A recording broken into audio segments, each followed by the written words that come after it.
Puta. Palabra que debería ser final e non comezo, porque o destino quizá exista, pero non está destinado a ser unha pronunciación precoz, nen ten direito a ferir a inocencia anterior á inocencia mesma. Puta.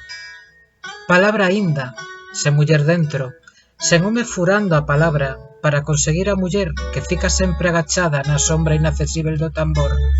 aturdida polas oclusivas dun destino envolvente e violador tal vez, ou tal vez seducido pola imposibilidade dun amor material maternal. Un amor oclusivo que se pecha ao diñeiro, mais destino ao fin, sen destino por tanto. A puta nunca excede o papel teatral da palabra, aínda morrendo en escena, no bar, no excusado. A puta é sempre irmada que quizás sobreviva na rexión temporal da despedida e a intención, nese lapso que sobrevoa as cabezas dos falsos amantes,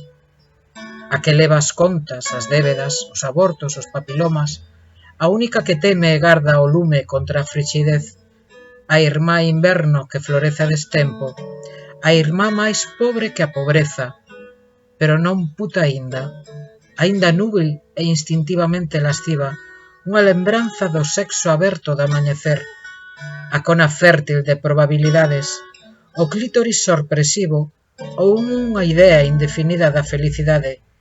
Pero puta non, xa e aínda non, porque puta é só un estourido final que acaba axiña, un reventón do destino, o orgasmo alleo, obrigado ou finxido, de meia unha hora repetida e multiplicada por 50 euros falsos, un chute por mamada, un tambor sen nada máis que pele e oso, unha alma que se estira dolorosamente para facer son e esperta brutalmente no medio da anestesia da vida.